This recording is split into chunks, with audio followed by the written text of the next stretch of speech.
साहिबन की सतनाम। आवाज कोनी भाई, माइक ठीक करो आवाज। हेलो साहिबन की सतनाम। कौन है माइक वाले? आवाज ठीक करिए, खोलो थोड़ी आवाज।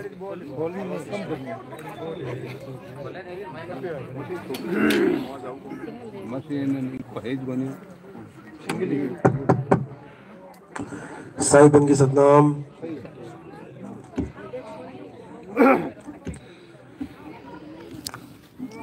तो आज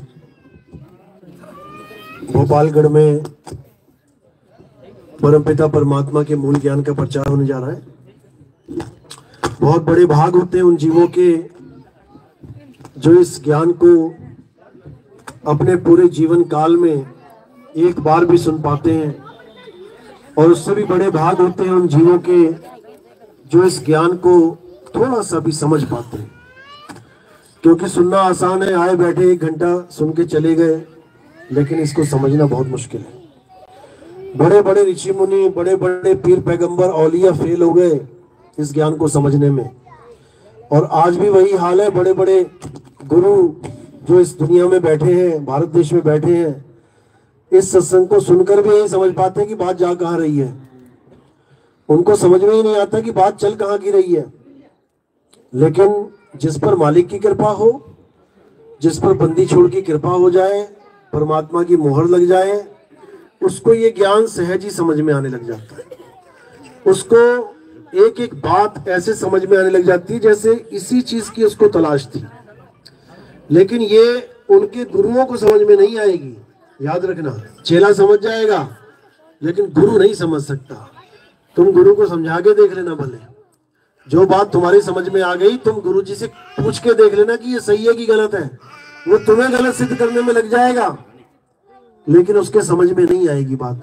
और कुछ लोग समझने के बाद भी ना समझ बने बैठे रहेंगे। क्यों? क्योंकि गुरुवाई छूटती है। जब पता लग जाए कि भाई वो ज्ञान तुम्हारे पास नहीं है, तो उसको गुरु कौन कहेगा। इस डर के मारे कि हमें कोई गुरु ही नहीं मानेगा, वो सत्य से ही चेहरा फेर लेते हैं। वो सत्य को मानने को तैयार ही नहीं होते, लेकिन उनको नहीं पता कि इसमें नुकसान उन्हीं का है, नुकसान किसी और का नहीं है। जो सत्य को अपनाएगा वो फायदे में रहेगा, जो सत्य को नहीं अपनाएगा वो 84 में जाएगा। फिर चाहे गुरु क्यों ना हो, चाहे कोई चेला क्यों ना हो, क्योंकि नियम दोनों के लिए एक है। याद रखो, दोनों को भूख लगती है, दोनों खाना खा के ही पेट भरते हैं, दोनों के लिए नियम एक ही है। प्यास दोनों को लगेगी, पानी से ही प्यास बुझेगी दोनों की। ये नहीं कि चेला पानी पिएगा, गुरु कुछ और पी रहा है, वो भी पानी पी रहा है। भाई समझ लो, दोनों का एक ही, दोनों के ऊपर एक ही नियम लागू है इस दुनिया में। यही साहब समझा रहे हैं, एक डाल 2 पंछी बैठे, एक गुरु एक चेला, और गुरु की करनी गुरु भरेगा, चेले की करनी चेला। तो उड़ जा हंस, बस अकेले ही उड़ना है। जो अकेला हो जाएगा वो उड़ के घर पहुंच जाएगा, और जो इंतजार में बैठा रहेगा कि गुरुजी लेके जाएंगे सतलोक, वो सतलोक छोड़ो, वो पता नहीं कौन से लोग पहुंच जाएगा। क्योंकि इंतजार किसी का करना ही नहीं है। जिसका नंबर आया अपने घर वापस जाओ। यहाँ कितने चेले हैं जो चले गए, और गुरु जी अभी यहीं बैठे हुए हैं। चेले चले गए सतलोक और गुरु यहीं बैठा हुआ है, तो उसको कौन गया छोड़ने सतलोक। तो इसी चीज को समझना है, अज्ञानता से बाहर आना है और ज्ञान को अपनाना है। तो आज का सत्संग शुरू करने से पहले मालिक के नाम पे जयकारा लगाएंगे, फिर सत्संग शुरू करेंगे। बोलिए परमपिता परमात्मा की, सदगुरु बंदी छोड़ कबीर साहिबों की, सभी संतों की, सभी भक्तों की, आज के आनंद की, सकल हंस को बंदगी, साहेब बंदगी सतनाम। तो कबीर साहब यही समझा रहे हैं कि इससे पहले कि समय निकल जाए, तुम्हारी मृत्यु तुम्हारे सामने खड़ी हो जाए, उससे पहले पहले सत्य और असत्य का निर्णय कर लो।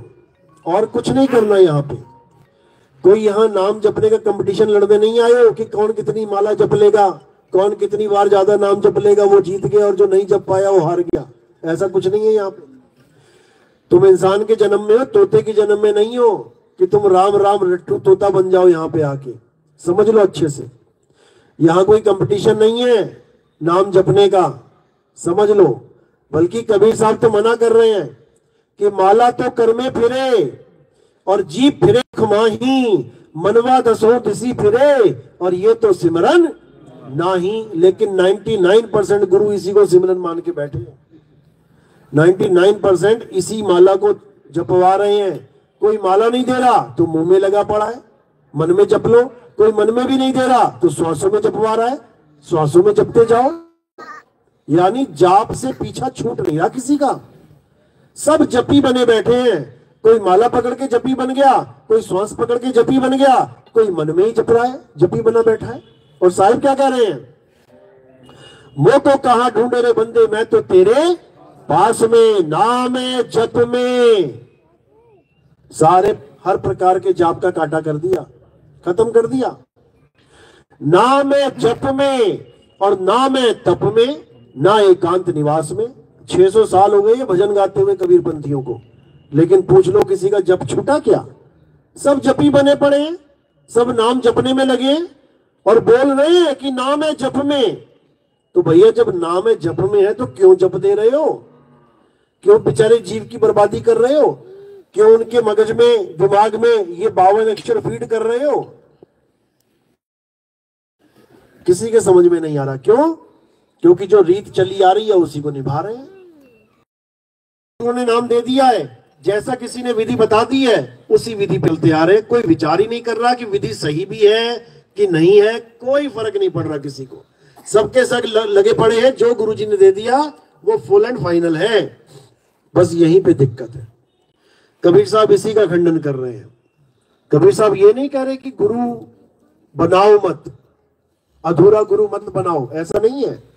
वो कह रहे हैं गुरु बनाओ, भले अधूरा मिले कोई बात नहीं, शुरुआत जरूर करो। इसीलिए कह रहे हैं कि गुरु मेरे सभी बड़े, अपनी अपनी ठौर। कोई भी ठौर का गुरु मिल गया तुम्हें, कोई बात नहीं। कोई मंत्र जपने वाला मिल गया पहला गुरु, कोई बात नहीं, मंत्र ले लो। कोई अजपा जाप वाला मिल गया, सांसों में जपवा रहा है, कोई बात नहीं, वो भी ले लो। कोई अनहद नाद वाला मिल गया, कोई बात नहीं, उस गुरु को धारण कर लो। यानी गुरु धारण जरूर करो। उससे क्या फायदा होगा? उससे तुम सत्संग में जाना शुरू करोगे। जब सत्संग में जाना शुरू करोगे तो तुम्हें तरह तरह के संतों के दर्शन होने शुरू होंगे। पता नहीं कौन सा संत विचरण करता करता इस आश्रम में जाके सत्संग करने लग जाए। अगर तुमने गुरु धारण किया होगा तो तुम्हारे कान में भी आवाज आ जाएगी, तुम्हें भी सत्संग मिल जाएगा और तुम परख करने वाले होगे तो तुम एक कदम आगे बढ़ जाओगे। ये फायदा है गुरु धारण करने का, क्योंकि सब गुरुओं की ठौर अलग अलग है, ये समझ लो। तो साहिब कह रहे हैं मेरे सभी बड़े, अपनी अपनी ठौर। यानी कोई पहली क्लास का गुरु है, कोई दूसरी का, कोई 5वीं का, कोई 10वीं का, कोई कॉलेज का, कोई डिग्री कॉलेज का, कोई पीएचडी का। यानी हर गुरु किसी न किसी ठौर पे बैठ के सत्संग कर रहा है। अब जिस गुरु की शरण में तुम जाओगे, जहां तक वो बैठा है तुम्हें वहीं पहुंचा देगा। अगर पहली क्लास का गुरु है और तुमने पहली क्लास का गुरु धारण करके उसको छोड़ा नहीं तो तुम सारी उम्र पहली क्लास में रह जाओगे। तुमने 5वीं तक पहुंच गए, 5वीं वाला नहीं छोड़ा तो तुम 5वीं तक रह जाओगे। तुमने 10वीं वाला पकड़ लिया, 10वीं वाले को नहीं छोड़ा तो 10वीं तक ही रह जाओगे। तो करना क्या है? हमने ज्ञान को गुरु बना के आगे की तरफ बढ़ते जाना है। आगे से आगे का ज्ञान हमने प्राप्त करते जाना है। हम पहली में हैं तो दूसरी का ज्ञान आगे का है, हम आगे बढ़ जाएंगे। हम दूसरी में हैं तो तीसरी क्लास का ज्ञान आगे है, हम और आगे बढ़ जाएंगे। करते करते करते हम धुर तक पहुंच जाएंगे। कब पहुंचेंगे? जब हम ज्ञान को गुरु मान लेंगे। यानी पूर्ण ज्ञान ही हमारा पूरा गुरु है, अधूरा ज्ञान हमारा पूर्ण गुरु नहीं है। समझ लो, गुरु हम किसको मान रहे हैं? जो ज्ञान दे रहा है। अब पूरा गुरु किसे मानेंगे? जो पूर्ण ज्ञान दे रहा है। गुरु तो सारे ही है, गुरु सारे ही, जो भी कोई ज्ञान दे रहा है वो गुरु ही है।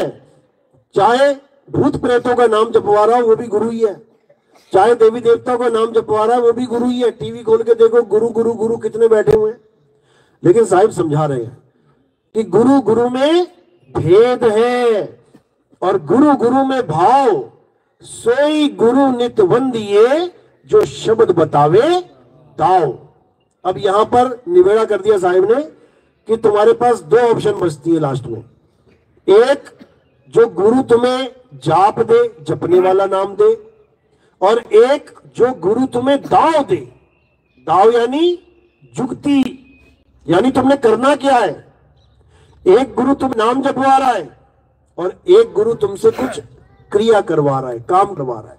जैसे अगर तुम तैराक के पास जाओगे तैराकी सीखने, तो वहां पर वो तुम्हें कोई नाम नहीं देगा, क्रिया बताएगा कि क्या करना है, तैरना सिखाएगा।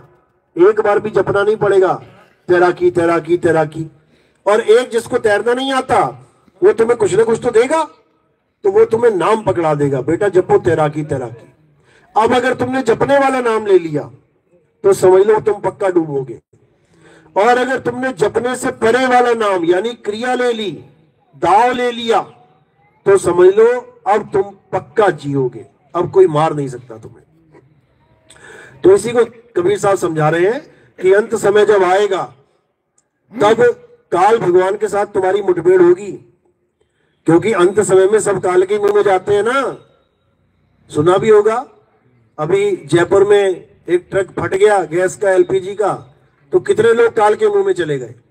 अब काल के मुंह में तो तभी जाएंगे ना जब आमने सामना होगा। जैसे चूहे को बिल्ली पकड़ेगी और जब खाएगी तो वो काल का मुंह है, चूहा कहां चला गया, काल के मुंह में।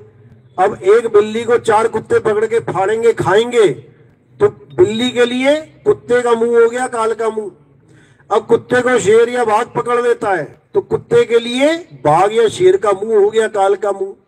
इसी प्रकार जब हमारा शरीर नष्ट होगा तो हमारा काल के साथ सामना होगा। अगर हमें पता है कि काल कौन है, कैसा है, कैसे उसको हराना है, दाव सीखा है, तब तो समझ लो बच गए। और अगर हमें नहीं पता कि काल है क्या, केवल कहानियों में ही सुना है, कबीर पंथियों के सत्संग में ही सुना है काल खा जाएगा, काल खा जाएगा, उनको पूछो काल होता कैसा है, कितने फुट का है काल, उसके कितने हाथ है, कितने सर है, कितने पैर है, बताओ जरा। कभी देखा हो तो बताओ, नहीं देखा हो तो मत बताना। एक का भी जवाब नहीं आएगा आपको, क्योंकि इन लोगों ने कभी काल को देखा ही नहीं है, केवल कहानी किससे पढ़ के बैठे हैं अनुराग सागर वाले। तो कबीर साहब क्या कह रहे हैं कि काल आएगा, ऐसा हो नहीं सकता कि ना आए, क्योंकि ये शरीर काल ही वापस लेता है। तो जब काल आएगा तो करना क्या है हमने, तब हमने उस दाव को लगाना है। किस दाव को, जो गुरु हमें समझाता है। जब हमारी किसी के साथ कुश्ती होती है तो हम क्या करते हैं, वहां पे दाव लगाते हैं। और दाव सिखाता कौन है, गुरु सिखाता है। इसीलिए साहिब कह रहे हैं ना, गुरु गुरु में भेद है, गुरु गुरु में भाव, सोई गुरु नित वंदिए, जो शब्द बतावे दाव। अब जब काल आएगा तुमने दाव लगाना है वहां पे। और दाव क्या है, एक ही दाव है काल को हराने का। दाव क्या है, साहिब कह रहे हैं कि काल के सिर पे पांव दे और सतगुरु के उपदेश, और साहिब वहां पकड़ के ले चले अपने देश। अब यही दाव है, यही दाव है, यही सतगुरु का उपदेश है। कोई मंत्र जंतर नहीं है कि इतने घंटे ये नाम जप लेना और उतने घंटे वो नाम जप लेना, ये सब भरमजाल है। इसी दोहे में साहिब उपदेश कर रहे हैं, काल के सिर पे पांव दे, सतगुरु के उपदेश। यानी जब उपदेश में काल, ये कबीर साहब की दीक्षा नहीं है, इससे काल हारने वाला नहीं है, समझ लो। तो ये एक आखिरी दाव जो आपने अपने जीवन में लगाना है, उसी की दीक्षा, उसी की शिक्षा कबीर पंथ में दी जाती है, और कोई नहीं। और ये मंत्र जंत्र कोई कमी नहीं थी कबीर साहब के आने से पहले। सारी दुनिया के ऋषि मुनि यही जप रहे थे, ओम सोहंग ही कर रहे थे। वेद पढ़ लो उसमें ओम है, पुराण पढ़ लो उसमें सोहंग है। तो वेद पुराणों का ज्ञान ओम सोहंग करते रहो। इसी में कबीर पंथी आ गए, उन्होंने सत मिला दिया, अब बन गया ओम सत सोहंग, यही करते रहो। ये सब नकली माल है, ये सब 52 अक्षर का खेल है। ये ओम सत सोहंग होता ही ना अगर ये 52 अक्षर ना होते, काखा गागा ABCD आ ई ना होते तो कुछ भी ना होता। लेकिन वो फिर भी होता। कौन, जो कुल का मालिक है, जो परमपिता परमात्मा है, वो इन अक्षरों से उसको कोई फर्क ही नहीं पड़ता। अक्षर है या नहीं है उसको कोई मतलब ही नहीं है। जैसे पानी, पानी को इससे मतलब ही नहीं है कि सामने वाला इसका नाम जान रहा है कि नहीं जान रहा है, सामने वाला मेरा नाम रखा है कि नहीं रखा है, इससे कोई मतलब नहीं है। एक कुत्ता बिल्ली हाथी घोड़ा पानी पिएगा, उसका गला भी गीला होगा, बिना ये जाने कि इसका नाम क्या है, इसको बोलूं क्या। चिड़िया को नहीं पता कि इसको क्या बोलना है, लेकिन पीती है, क्योंकि उसका अक्षरों का काम ही नहीं है। इसी प्रकार परमात्मा अक्षरों के बंधन में नहीं है कि तुम ये वाला नाम जपोगे तो परमात्मा खुश हो जाएगा, ऐसा कुछ नहीं है। परमात्मा किसी नाम का गुलाम नहीं है। परमात्मा एक वस्तु बताई गई है, वस्तु। ये मटका चम्मच कटोरी वाली वस्तु नहीं। वस्तु का मतलब एक अस्तित्व है, परमात्मा अस्तित्व। अब क्या अस्तित्व है, तो कह रहे हैं कि 5 तत्व से परे जो छठा तत्व है वही परमपिता परमात्मा है। यानी 5 तत्व नाशवान जो है, इनसे परे जो आत्म तत्व है वही परमात्मा है, उसी को जानना है, उसी को सत्य तत्व बोला जाता है। और ये 5 तत्व पंचभौतिक क्या है, ये असत तत्व है, ये नकली है, ये बनते हैं, बिगड़ते हैं, टूटते हैं, फूटते हैं, पल पल बदलते हैं, लेकिन जो सत्य है वो कभी नहीं बदलता। जो कभी नहीं बदलता वही अचल है, वही अटल है, उसी को जानना है।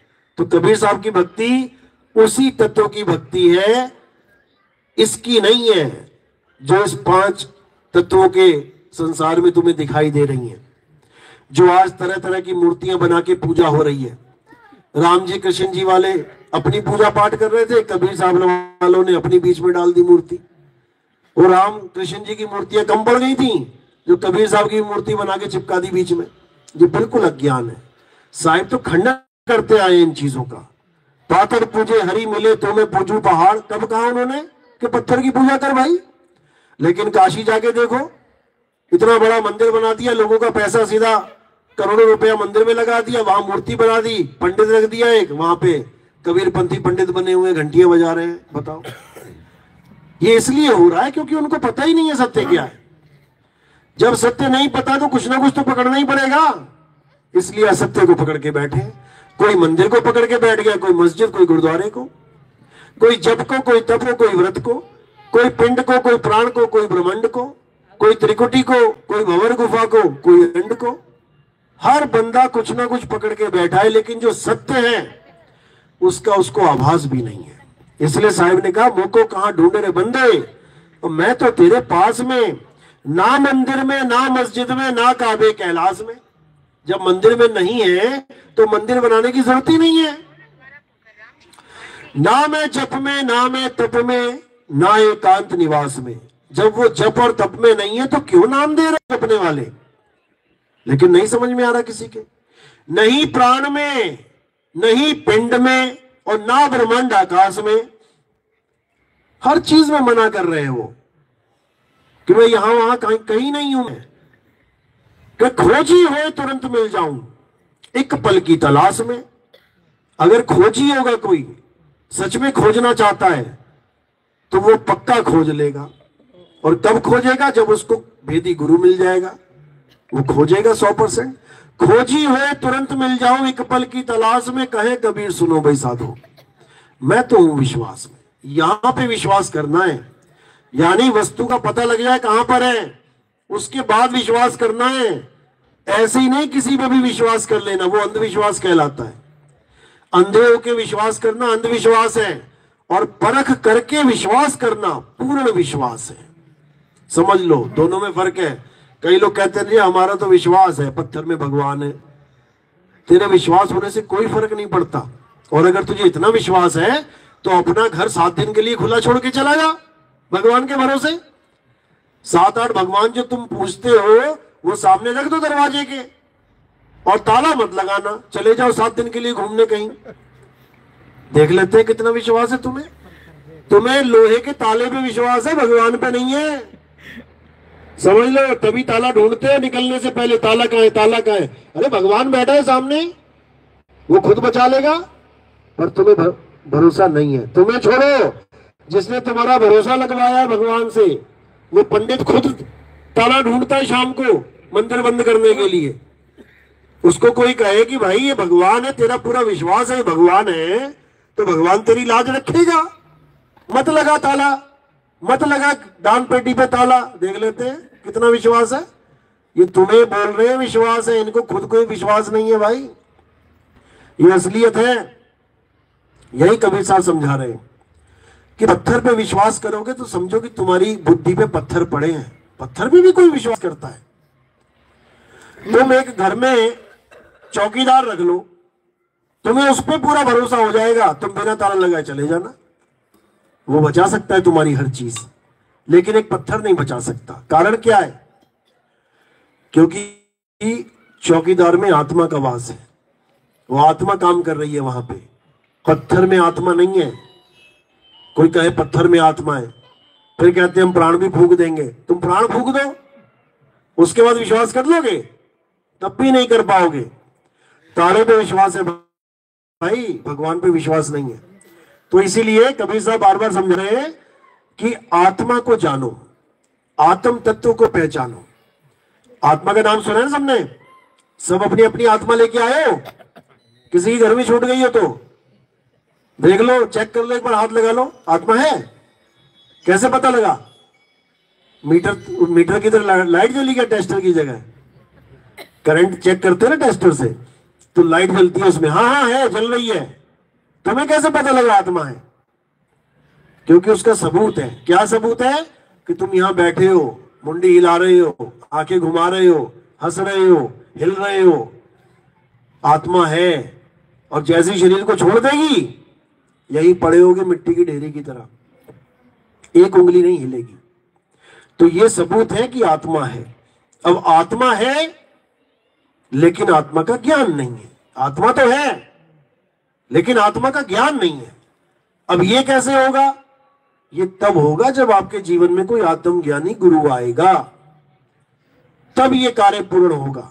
तो साहिब समझा रहे हैं, जल में मीन प्यासी, मोहे देखत आवे हासी, आत्म ज्ञान बिना नर भटके, कभी काबा कभी काशी।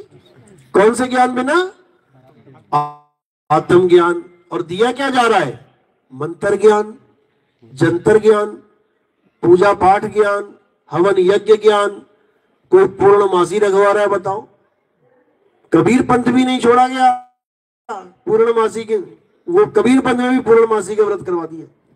अब कबीर साहब पूर्णमासी की बात कर रहे हैं कि पूर्णमासी क्या है, पूर्णिमा क्या है? जब तुम्हारे जीवन में पूर्ण ज्ञान आ जाए, तुम्हारा अंधेरा, जैसे रात अंधेरी होती है उसमें प्रकाश हो जाए, वो पूर्णिमा है। ये वाली पूर्णिमा नहीं है कि चांद आ गया और तुम पूर्णमासी मनाने लग गए।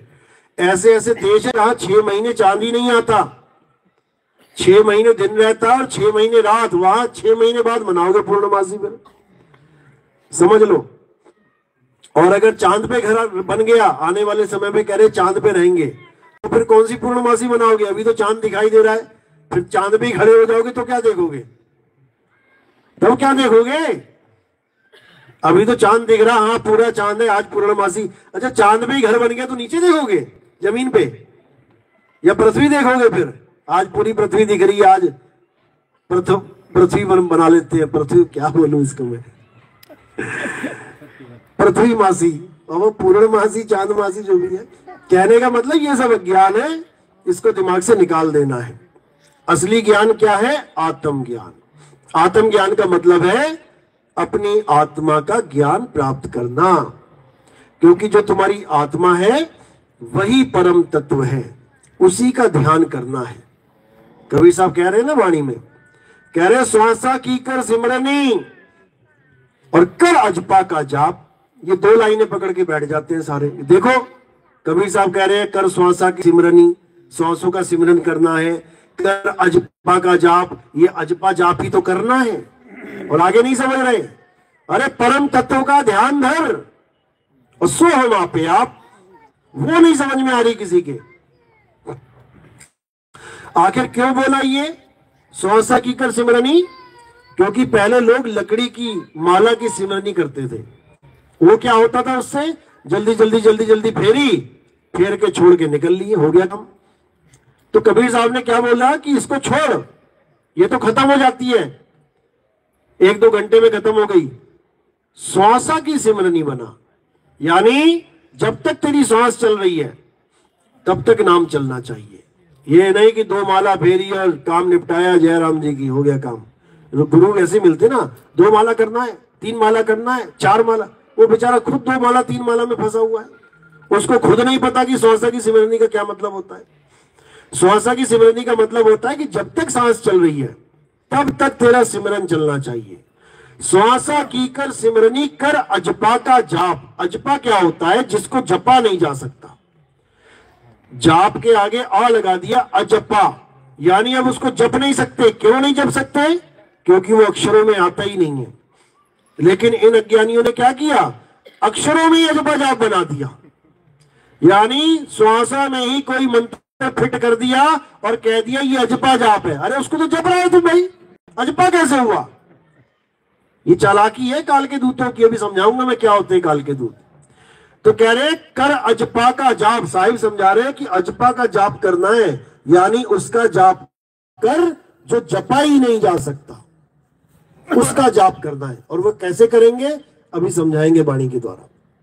तो कहते हैं श्वासा की कर सिमरनी कर अजपा का जाप, परम तत्व का ध्यान धर और सो हम आपे आप। अब ये परम तत्व कहां से आ गया? जब नाम जपते ही परमात्मा मिल जाएगा तो ये परम तत्व का ध्यान कहां से आ गया बीच में? असल में यही है अजपा, इसी का ध्यान करना है और उसी को जाप कहते हैं। जैसे कहते हैं ना नाम जपो, प्रभु का नाम जपो। तो नाम जपो का मतलब ये नहीं कि नाम जपो मुंह से, होठ कंठ वाला नाम नहीं जपना है, बिना कंठ के जपना है, बिना होठ के, बिना मुख के, बिना श्वासों के जपना है उसको, यानी सूरत को स्थिर करना है उस परम तत्व में। तो साहिब कह रहे जाप मरे अजपा मरे अनहद भी मर जाए, सूरत समाए शब्द में और वाको काल न खाए। यानी सूरत को शब्द में रमाना ही नाम जपना है। जहां पर कोई संत कहता है नाम जपो जी ऐसे ऐसे, तो इसका मतलब सूरत को संभाल बेटा, शब्द में लगा ले। शब्द ही परम तत्व है, शब्द ही आत्म तत्व है। और शब्द ये 52 अक्षरी शब्द नहीं है। जो 52 अक्षरी शब्द देते हैं उन्हीं को कबीर साहब ने काल का दूत बोला है। कह रहे जो नर पड़े 52 के फेरा, सो नर जानो काल के चेरा। इसमें कोई पक्षपात वाला खेल नहीं है कि नहीं नहीं नहीं हमारे गुरु के लिए नहीं बोला होगा, ये फलाने गुरु के लिए बोला हो गया। बिल्कुल नहीं, ये उन गुरुओं के लिए बोला है जो तुम्हें 52 अक्षरों में उलझा रहे हैं। जो नर पड़े 52 के फेरा, यानी 52 अक्षरों को फेरने में लगे पड़े हैं, माला बना दी 52 की। जब कहते जो नर पड़े 52 के फेरा, सो नर जानो काल के चेरा। वही काल का दूत है, तुम्हें फंसाने के लिए आया है। जब 52 का टूटे डोरा, सहजे छूटे काल झकोरा। जब 52 का डोरा टूट गया, ये नाम मंत्र सब छुड़वा दिए, हटाओ इसको, अब क्या करेंगे? अब परम तत्व का ध्यान धरेंगे। जब 52 का टूटे डोरा, सहजे छूटे काल झकोरा। फिर नहीं आए और फिर नहीं जाए, सार शब्द में रहे समाये। यानी उस परम तत्व में हमारी सुरता समाएगी। इसी को कहते हैं सुरत समाए शब्द में, और वाको काल ना खाए। क्योंकि काल की गति वहां है ही नहीं, काल वहां पहुंच ही नहीं सकता। काल केवल इसी 3 लोक का मालिक है। ये धरती, आकाश, हवा, पानी, अग्नि इसका मालिक है। इससे परे जो लोक है उसका मालिक वो नहीं है, वहां उसकी दाल नहीं गल सकती। तो इसी 3 लोक के जितने भी गुरु हैं, ये सब इन्हीं मंत्रों की साधना करवाते हैं। पूरा पूरा जीवन अपना भी बर्बाद कर लेते हैं और अपने शिष्यों का भी बर्बाद करवा देते हैं। क्योंकि पढ़ाई करने का मतलब ये नहीं कि तुम दूसरी क्लास पढ़ के घर में बैठ जाओ, टोकरी ढोनी पड़ेगी, रिक्शे चलाने पड़ेंगे, मजदूरी करनी पड़ेगी। पढ़ाई करने का मतलब है कि तुम इतने ज्यादा पढ़ जाओ कि उसके बाद तुम्हें एसी का कमरा मिले, आराम से बैठ के नौकरी करो। पढ़ाई का मतलब ये है। कहने का मतलब अगर तुम अध्यात्म में आ ही गए हो, गुरु धारण कर ही लिया है, तो इसका मतलब ये नहीं कि अधूरा ज्ञान लेके निकल लो यहां से, 84 में जाने का रास्ता मिल जाता है। फिर पूर्ण ज्ञान लेके पूर्ण अवस्था को प्राप्त करो, सतचित आनंद अवस्था को प्राप्त करो, तब समझ लो कि काम बन जाएगा। तो कबीर साहब ने कोई कमी नहीं छोड़ी बताने में, लेकिन ये जीव समझ ही नहीं पाया उनकी बात को, और जिसको जो रास्ता नजर आया उधर चल पड़ा। तो आज से 600 साल पहले कबीर साहब ने पहले ही इशारा कर दिया था कि अभी तो जो मैं बता रहा हूं वो तुम्हारी समझ में जल्दी नहीं आएगा। नहीं आया लोगों के समझ में। 64 लाख चेले थे, उसमें केवल 2 बचे, बाकी सब फेल हो गए। और वो 2 भी किसने पार किए? गरीबदास जी महाराज ने पार किए। यानी इतनी लंबी आयु कर दी उनकी कि उनको गरीबदास जी महाराज तक जीवित रखा गया। फिर वहां से उनको भिक्षा हुई, फिर निकले यहां से काल के जाल से। लेकिन उस वक्त कबीर साहब ने अपनी वाणियों में ये भी बोल दिया था कि अभी ये पंथ नहीं चलेगा, अभी ये इतना उजागर नहीं होगा। हाँ, मैंने वाणियां बोल दी है, सारा कुछ ग्रंथ कर दिया है बिल्कुल कंप्लीट, लेकिन इस ग्रंथ का खुलासा, इस ज्ञान का उजागर आने वाले समय में होगा। ये कबीर सागर में, अनुराग सागर में आप देख सकते हैं, कबीर सागर में मिल जाएगा। जिसके लिए बोला कि 12 पंथ काल फुरमाना, भूले जीव न जाए ठिकाना, और 13वें पंथ हम ही चले आए, सब पंथ मेट के एक पंथ चलाए। उन्होंने कहा कि 12 पंथ यानी 12 प्रकार का ज्ञान, अज्ञान जिसको कहते हैं, 12 प्रकार का अज्ञान सारे संसार को लपेटे में ले लेगा। ये मेन 12 पंथ ही हैं जो सारे संसार में चल रहे हैं। कह रहे 12 पंथ काल फुरमाना, ये मन की साधना है, ये काल भगवान की साधना है। भूले जीव न जाए ठिकाना, उन्हीं 12 पंथों में ये सब भूले भटकेंगे, ठिकाना किसी को मिलने वाला नहीं। ठिकाना क्यों नहीं मिलेगा? क्योंकि सब 52 अक्षरी नामों में अटके पड़े रहेंगे। और ठिकाना क्या है? सतगुरु नाम ठिकाना है। वो नाम मिल नहीं पा रहा है जिसमें सुरता समाए, इसलिए सुरत भटकती रहेगी, बार बार जन्म मरण में फंसती रहेगी। कब तक? जब तक इसको वो नाम नहीं मिल गया जिसमें ये समाएगी। सुरत समाए शब्द में, वो नाम नहीं मिला तब तक फंसी रहेगी और इसी संसार में धक्के खाएगी। तो कह रहे 12 पंथ काल फुरमाना, भूले जीव न जाए ठिकाना, 13वें पंथ हम ही चले आए, और सब पंथ मेट के एक पंथ चलाए। यानी कोई भी पंथ होगा, जो भी इस ज्ञान को सुनेगा, जो भी इस मूल ज्ञान को समझेगा, वो सब एक होते चले जाएंगे, वो एक झंडे के नीचे आते चले जाएंगे। तो आज हमारा सत्संग ऐसा सत्संग है कि इसमें हिंदू, मुस्लिम, सिख, ईसाई, जैन, बौद्ध, भगवान को ना मानने वाले भी, जो भगवान को मानते नहीं थे ना, जो कहते थे ये सब पाखंड है, कौन सा भगवान, कैसा भगवान, कोई भगवान नहीं होता, जब उन्होंने भी सत्संग सुने ना, तब उनको भी होश आ गया कि भगवान वो नहीं है जो कल्पना में लेके बैठे हो। भगवान तुम्हारे अंदर भीतर है, तुम्हारी आत्मा में परमात्मा का वास है। तुम्हारा हाथ हिल रहा है इसलिए हिल रहा है क्योंकि आत्मा का वास है। तो उस आत्मा को वो नकार नहीं पाए, उस ताकत को वो नकार नहीं पाए, वो भी नाम लेके बैठ गए। यानी उसी एक झंडे के नीचे सबने आना है, जितने भी विवेकी हंस है सब आते चले जाएंगे, वो आना ही पड़ेगा उनको। क्यों? क्योंकि ये ज्ञान युद्ध है, ये धर्म अधर्म युद्ध है। यहां पे 2 ही पार्टियां बनेंगी, या तो ज्ञान की या अज्ञान की, या धर्म की या अधर्म की। और जो बंदा सुनता जाएगा, समझता जाएगा, और जो धार्मिक होगा वो कभी अज्ञान में रह ही नहीं सकता। अब वो गुरु को छोड़ेगा तो उसके गुरु लोग उसी के खिलाफ बातें बनाने लग जाएंगे। ये नहीं सोचेंगे कि अगर चेले ने मुझे छोड़ा है तो किस कारण छोड़ा है। चेले से पूछा जाए कि अगर तुमने हमें त्यागा है तो क्यों त्यागा है, बात की गहराई में जाएं, लेकिन कोई नहीं जाएगा। क्या बोलेंगे? अरे ये तो काल का दूत हो गया, इसकी तो बुद्धि भ्रष्ट हो गई, ये तो पागल हो गया, ये तो भ्रमित हो गया। अरे भैया तुम्हारे ही चेले हैं, भ्रमित हो गए, तुम्हारा फर्ज बनता है कि हमें सही रास्ते पे लेके आओ। लेकिन कोई गुरु सही रास्ते पे नहीं लाएगा, उसको तड़ी पार कर देंगे, बायकाट कर देंगे। कोई इसके साथ बात नहीं करेगा, कोई इसके घर खाना नहीं खाएगा, कोई इसकी शक्ल नहीं देखेगा। क्यों?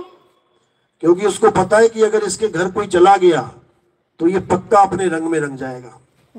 समझ लो, जो चेला उसके पास बैठ गया ना 10 मिनट, वो फिर मेरा चेला नहीं रहा। इसलिए वो बचने के लिए यही तामझाम अपनाते हैं कि उसके पास जाओ ही मत। लेकिन कबीर साहब हमेशा ये कहते हैं कि सबका हुक्का लीजिए, साचा शब्द निहार, और पक्षपात मत कीजिए, कहे कबीर विचार। कबीर साहब ने तो कभी नहीं कहा कि तुम उसके पास मत चले जाना। तो अरे वो कोई नशा भी नहीं कर रहा है जो वो तुम्हें बिगाड़ देगा। वो कोई मांस भक्षण थोड़ी नहीं करने लगता कि उसके घर में जाओगे तो वो तुम्हें भी मांस खिला देगा। वो सत्संग की बात कर रहा है, वो ज्ञान की बात कर रहा है, वो वाणी आधार से बात कर रहा है। अब तुम्हारे पास जवाब नहीं है तो तुम कन्नी काट रहे हो, तुम बचने की कोशिश कर रहे हो। लेकिन ज्यादा समय नहीं है कि कोई कहे कि अज्ञान अब ऐसे ही रहेगा जैसे पहले था। ऐसा नहीं है। अब सुबह हो चुकी है, लालिमा छा चुकी है, अंधकार छट रहा है, और धीरे धीरे ये सूरज एकदम सिर के ऊपर आ जाएगा। और ऐसा आएगा कि परछाई तक ढूंढनी पड़ेगी, कहां है, तुम्हारे नीचे आ जाएगी परछाई। यानी अज्ञान का खात्मा हो जाएगा। ये समय आने वाला है। तो साहिब ने इसी समय का जिक्र किया था कि एक ऐसा समय आएगा जब घर घर होगा बोध विचार। आज घर घर बोध विचार हो रहा है। हमारे सत्संग सुन के ऐसे ऐसे आत्मा जो सारी उम्र पत्थर पूजते रहे, जो सारी उम्र राधे राधे जपते रहे, आज वो भी आत्मा की बात करने लग गए। ऐसे महात्मा जिनको कभी आत्मज्ञान के बारे में सपना भी नहीं आ सकता था, पता नहीं क्या क्या करवा रहे थे, हवन पूजा पाठ यज्ञ, आज वो भी आत्मा की बातें करने लग गए।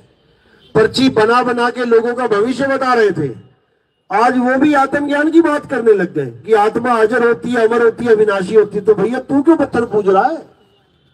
अगर आत्मा अजर अमर अविनाशी है, तुम क्यों पत्थर पूज रहे हो? छोड़ो पत्थर, आ जाओ आत्मज्ञान में। लेकिन नहीं, क्यों? क्योंकि कथनी के सूरे गणे, ये कथनी वाले हैं, ये सुन सुन के बोलने वाले हैं, ये ज्ञान को सुन के चोरी करके मिक्स करके बोलने वाले हैं, ये अपनाने वाले नहीं है। तो इसीलिए कबीर साहब ने इन लोगों से सावधान रहने की बात करी है। कहते हैं बिन देखे वह देश की बात करे सो कूर, और आपे खारी खाते हैं बेचत फिरे कपूर। बिना देखे अगर तुम आत्मा के बारे में कोई भी बात बोलते हो, बिना जाने, तो तुम परमात्मा के दोषी हो। समझ लो, अगर कोई आत्मज्ञान की बात सुन सुन के करने लग जाए तो वो परमात्मा का दोषी होता है। क्योंकि जिस चीज को उसने नहीं देखा वो दूसरे को कैसे बता रहा है? एक आदमी उस आदमी पे भरोसा करके बैठ गया जिसको तैरना नहीं आता, और उससे तैराकी सीखने चला गया। अब नदी में कूदते ही दोनों डूबेंगे। वो दोषी हो गया, खुद तो डूबा डूबा, चेले को भी डुबाएगा। इसीलिए साहिब ने कहा करनी तज कथनी कथे, अज्ञानी दिन रात, और कुकर समान भौकत फिरे, सुनी सुनाई बात। इसीलिए साहिब ने बोला कि करनी तज कथनी कथे। आत्मज्ञान का ना तो कुछ पता है, ना कोई विधि पता है, ना कुछ साक्षात्कार है, लेकिन लोगों से सुन लिया, अब उसी को सत्संग में शामिल कर लिया, आकर्षित करने के लिए लोगों को कि मैं भी 4 बातें आत्मा की करूंगा। लोग बड़े हैरान हो जाएंगे कि बाबा जी भी आत्मज्ञानी है, लेकिन कहो कि आत्म साक्षात्कार 0 है, पता ही नहीं है, तो वो परमात्मा का दोषी हो जाता है। दोषी, जैसे डॉक्टर बनना अच्छी बात है, इलाज करना अच्छी बात है, लेकिन जब नीम हकीम खतराए जान हो जाता है ना काम, यानी जाली डॉक्टर, गांव गांव में बैठे हुए, इंजेक्शन लगाया, रिएक्शन हो गया, मर गया, अब क्या होता है? भागा भागा फिरता है वही डॉक्टर जिसको गांव में डॉक्टर साहब कह रहे थे सब, अब दोषी हो गया वो। सरकार का पुलिस घूम रही है ढूंढने के लिए, पकड़ने के लिए। तो इसी प्रकार जो आत्मज्ञान की चोरी करता है, यानी ज्ञान की चोरी करता है थ्योरी पार्ट में भी, वो परमात्मा का दोषी हो जाता है, वो झूठा गुरु बन जाता है। और उसकी सजा क्या है? अरे झूठा गुरु अजगर बना और 1,84 जाए और सारी संगत चींटी बनी और तोड़ तोड़ के खाए। सुनने में तो ये आ रहा है कि आजकल यहां पर भी जो आसपास गुरु लोग बैठे हुए हैं वो भी आजकल आत्मा आत्मा करने लग गए हैं। कमाल हो गई, आज तक आत्मा आत्मा नहीं हो रही थी, आज तुम आत्मा आत्मा करने लग जा रहे हो। लेकिन ऐसा नहीं है, जीव जागृत हो चुका है, जीव होशियार हो चुका है, जीव समझ रहा है कि कौन हमें ठग रहा है और कौन हमें प्यार करने की बात कर रहा है। वो बहुत समझदार है। अब वो दिन लद गए जब अज्ञान परोस परोस के ज्ञानी बने बैठे थे। अब निबेड़ा होने का समय आ गया है। कह भी रहे हैं, नीर चीर का करे निबेड़ा और कहे कबीर सो हंस है मेरा। अब यहाँ पे हंस जागृत हो गए। अब वो दाल गलने वाली नहीं है कि कोई सोचे कि निकल जाएगा टाइम। अब नहीं निकलेगा, अब तो निबेड़ा होगा।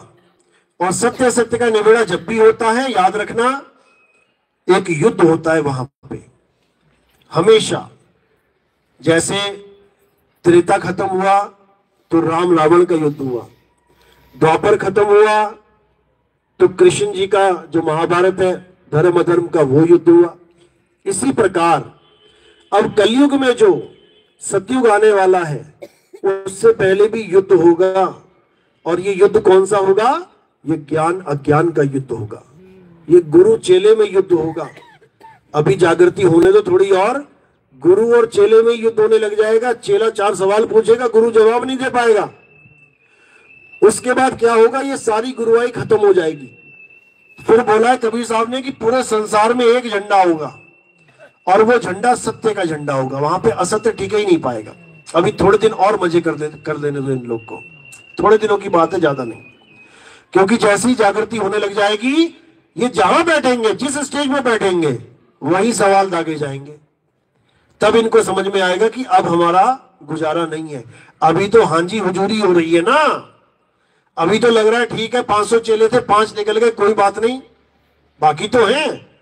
अभी थोड़े दिन और रुक जाओ, उसके बाद समझ में आएगा कि किसे कहते हैं कलयुग में सतयुग आना, किसे कहते हैं अज्ञान में ज्ञान का प्रवेश होना, किसे कहते हैं अंधकार में सूर्य का उगना। दिन कर देगा वो, रात नहीं रहने देगा। तो इसी प्रकार कबीर साहब यही समझा रहे हैं कि अब वो समय आ गया है जब हर घर में, चाहे वो हिंदू का है, चाहे मुसलमान, चाहे सिख का है, चाहे ईसाई, हर घर में यही चर्चा चलेगी। ये समय आ गया है और धीरे धीरे धीरे सब विवेकी हंस एक हो जाएंगे, एक मत हो जाएंगे। इसी को साहिब ने बोला कि 13वें पंथ हम ही चले आए। कैसे आएंगे साहिब? ज्ञान रूप में आएंगे। कबीर साहब का जो असली स्वरूप है वो शब्द स्वरूप है, ज्ञान स्वरूप है। इसीलिए कबीर सागर में उनका नाम ज्ञानी जी ज्ञानी जी ज्ञानी जी रखा गया है। वो खुद ही ज्ञानी है और ज्ञान बांटने के लिए आते हैं। अज्ञानी वो किसी को रहने नहीं देते। तो उन्होंने अपना स्वरूप क्या बताया? शब्द। हम हैं शब्द, शब्द हम माही, हमसे भिन्न और कछु नहीं। यानी कबीर साहब को दाढ़ी मूछों वाला कबीर साहब मानना बंद कर दो, बिल्कुल बंद आज से। अब कबीर साहब का जो स्वरूप है वो क्या है? शब्द स्वरूप है।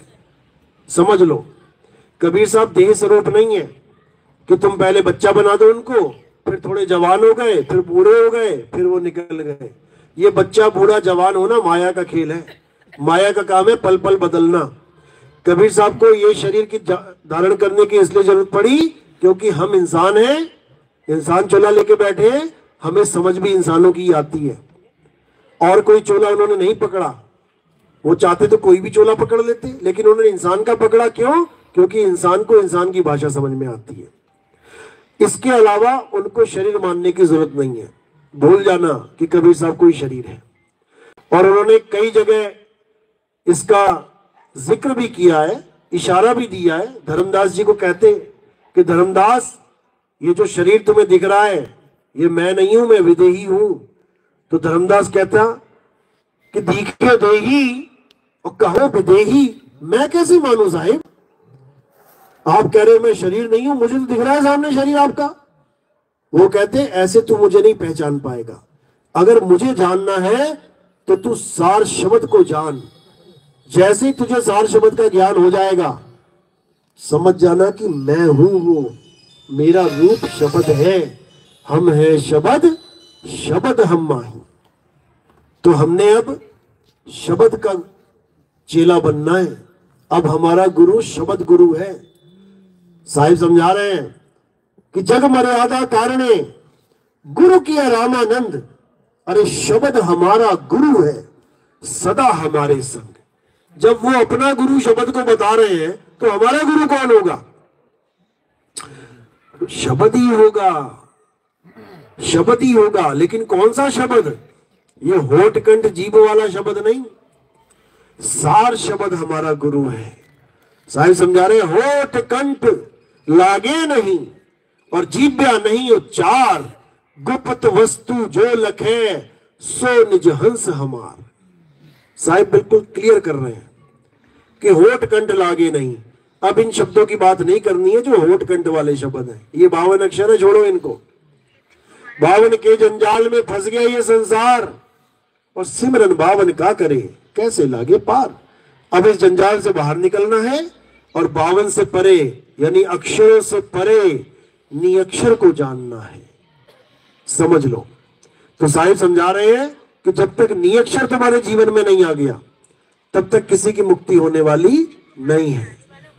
तो कह रहे चांचरी ना भूचरी ना खेचरी गोचरी उन्मुनी, इन पांचों की गम नाही। ये 5 अलग अलग प्रकार की साधनाएं हैं।